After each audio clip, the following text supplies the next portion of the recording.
All right, guys. As requested, here is Spacey at night doing NE and NI with spooky nighttime fun. The moon is almost full. I think that's good enough. And I'm wearing my Spacey t-shirt. I'm not even sure if you can see it. I'm sure you've seen me in it before. I love this shirt because it's freaking crazy and has all kinds of trippy colors and artwork on it, which is the kind of thing someone with extroverted intuition might be into. See,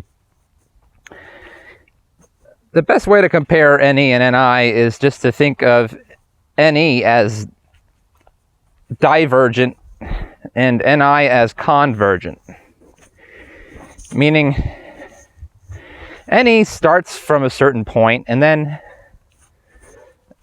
branches out from there. It's always looking for alternative things, different things, new and interesting things.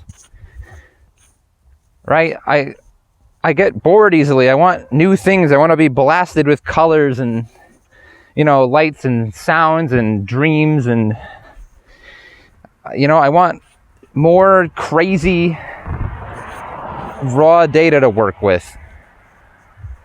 And that's not to say that NI users are normal or aren't thinking about or doing different or interesting things, because as intuitives, I'm sure you've noticed, they're often not very quote-unquote normal people.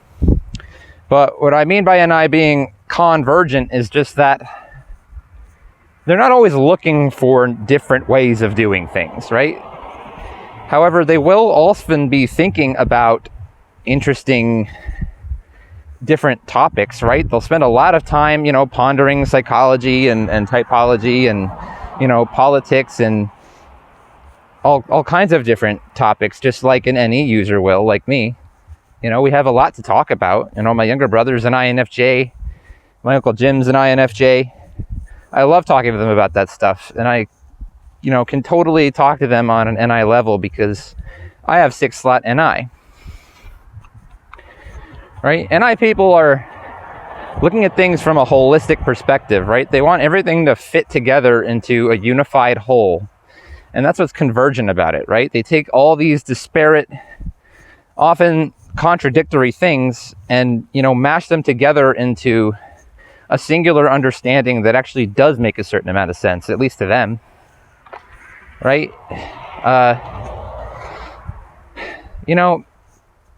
I was talking to Suzanne, the introverted thinker, about the NE-SI pair and the NI-SE pair, and it seems to be the case that regardless of what position the functions are in, right, you kind of have to start with the sensing function, which feeds the intuitive function, because the intuitive functions need something real to branch off of, right? You have to kind of base your thoughts and understandings of what is possible or what might be or what the truth is or what's hidden behind reality or however you want to describe it, right? You have to base that off of actual real world physical experiences and sensations that you've had, right?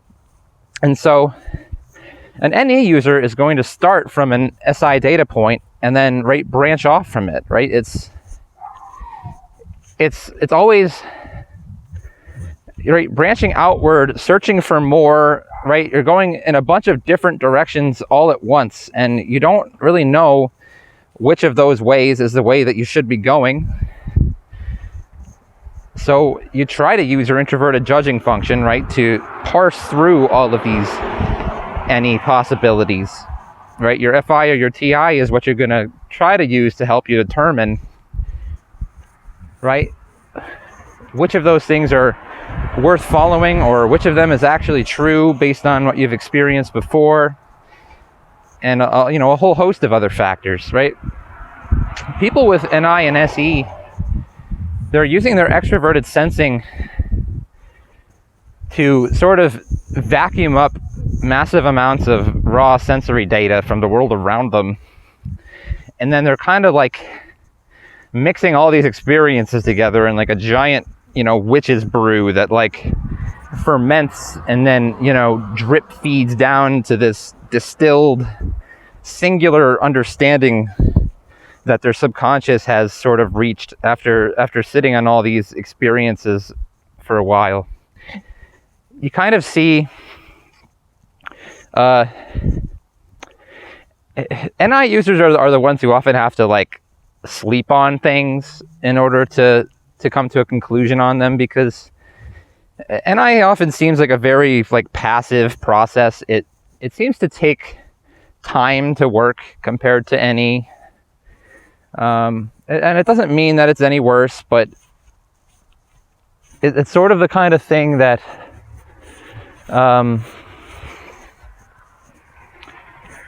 it just comes to them, they'll be delivered with a nice little juicy NI insight, and over time the process becomes quicker. They're able to use their other functions in order to come to quick decisions on the moment based on NI conclusions that they've already reached and stored, or based on other factors.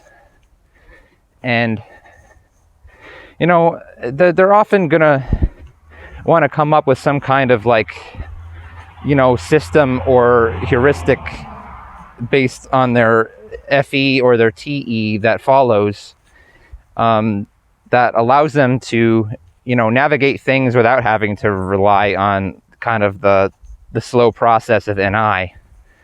And NI is not always slow, but the thing is that extroverted intuition is instantaneous. It's in the present, right? It's a spontaneous, real-time function.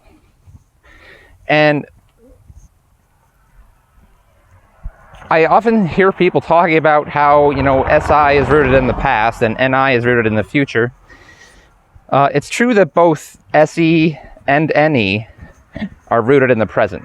However, I think SI and NI both have a general time basis to them, meaning that an SI person is not necessarily going to be focused on the past, right? They're just going to be using their past experiences to inform their predictions about what will happen in the future, right? Whereas an NI user is not necessarily going to do that, right? They're going to base their predictions on what they know to be true from their NI, which doesn't always come to its conclusions based on their own personal experiences, right? Obviously, they have to have their own experiences in order to feed their NI, but the conclusions they reach are often much more, like I said, globalized and holistic. They tend to draw from things other than their experiences. And they're not going to be as likely as like an NESI user to assume that because something happened once or something happened in the past that it's going to happen again, because they have a much more, bird's eye view of things, I suppose you could say. They don't have to do as much chewing through things, parsing through things as an NE user does. And so even though an INTP like me will often seem to have a very holistic understanding of things, it's only because we've spent the time to,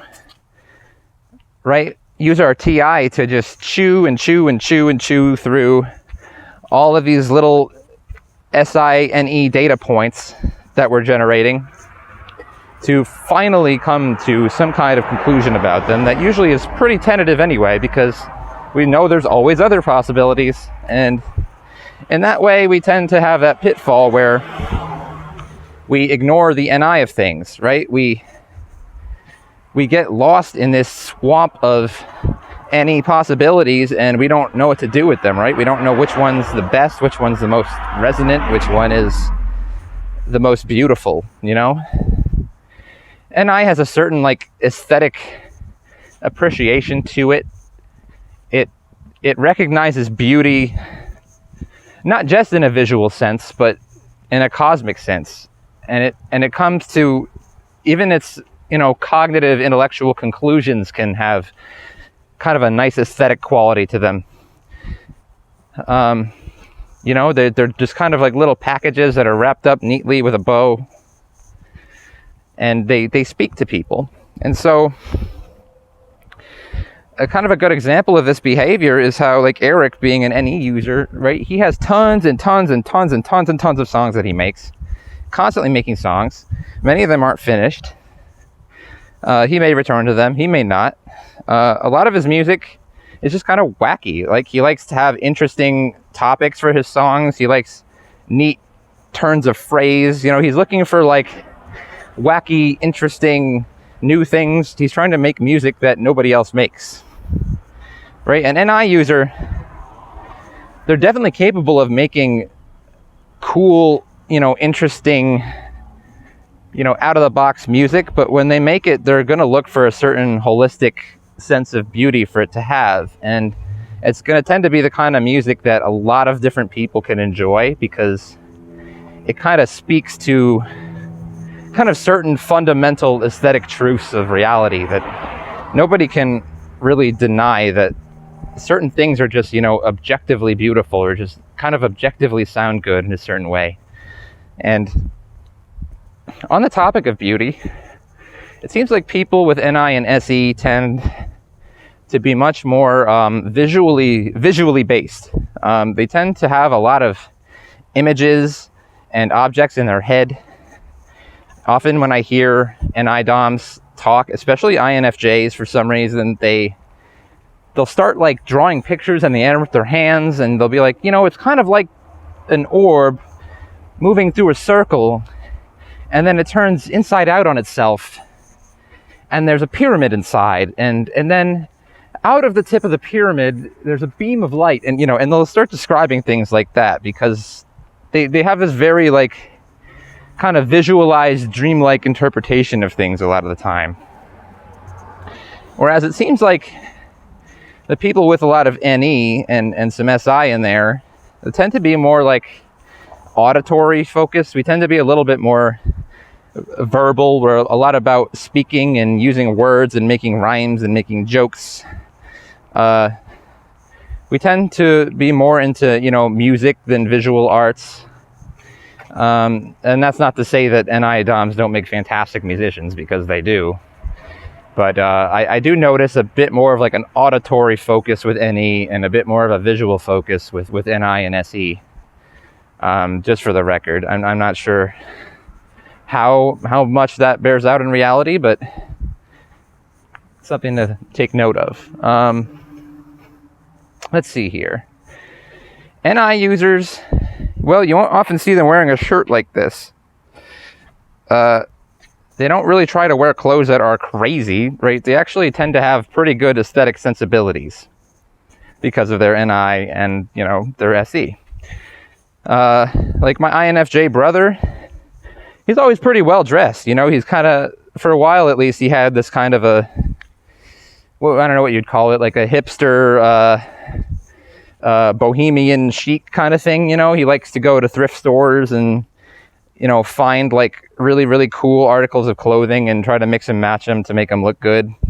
I don't know. They seem to just have this innate sense of style about them, often understated, unless, of course, you know, you're like an SE DOM, in which case it probably won't be that understated at all.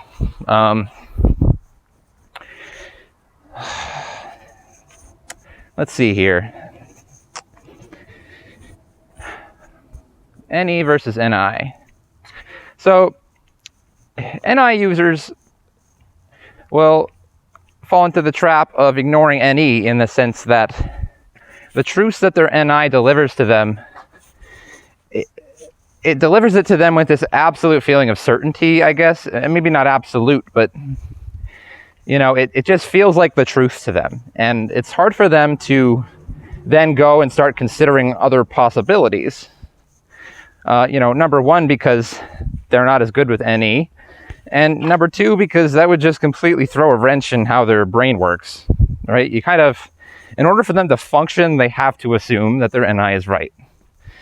And that's kind of why you need both things, because, you know, you can't be locked into this trap of thinking that what you know or what you think you know is always true without considering other possibilities and other perspectives. I think it can be hard for like INTJs, for example, to consider and lend credence to the perspectives of others, maybe relative to other types. Not that I'm trying to call you guys out, but I'm trying to be typologically consistent here. So, you know, you kind of need a healthy dose of both. You know, any people are kind of, you know, spraying and praying, you know. We're trying to throw a lot of stuff out there. We're trying to see what sticks and what doesn't, you know, and then our SI will record what sticks and what doesn't, and then we'll try to repeat what sticks. And, you know, over time, we have to keep, you know, parsing through new data that's always coming in and parsing and thinking and parsing. And it seems like NI users don't have to do so much laborious internal thinking. You know, they're sort of graced with certain awareness that doesn't really require much conscious thought and may not really be able to be properly articulated to people.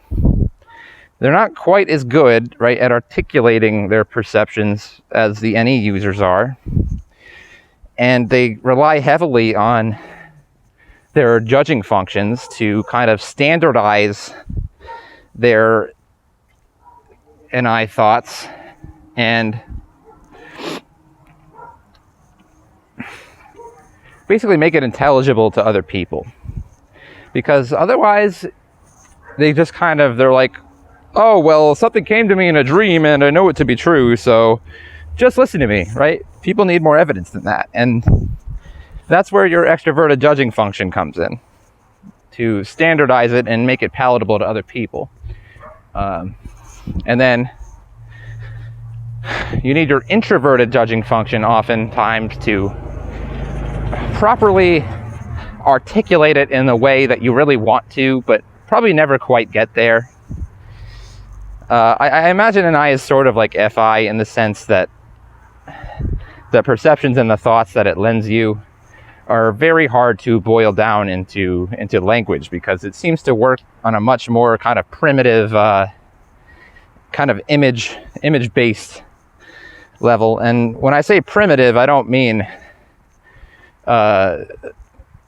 it's not anything bad. It's actually a good thing, because it means there's not a lot of extra clutter added on top of it to muddy things up. You know, it's kind of using at your core level your kind of imaginative and qualities and your ability to synthesize disparate ideas and experiences with your brain's basic hardware, kind of. So let's see here. Like I said, NI convergent. You're taking all this data and you're trying to funnel it down into a singular truth, right? NE is divergent, right? You're starting with some information, some experience that you've had, and then you're spreading outward from it, right? Looking for new possibilities, right? NI just wants what is, right? NE wants what might be. Or NI, it's not so much what is. Well, it's not just what is. It's also like what will be. You know, there's like a certain finality to it, right? It's what is the truth? What is going to happen? What is the best option?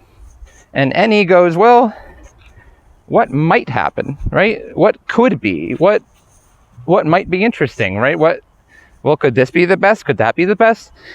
I don't know how to decide, right? So we're kind of just spitballing. We're just brainstorming. And NI doesn't really have to do brainstorming. They just have to sleep on it. And so hopefully I got about 20 minutes on this video. I think I did pretty good so far. Let me know what you guys think. Peace out.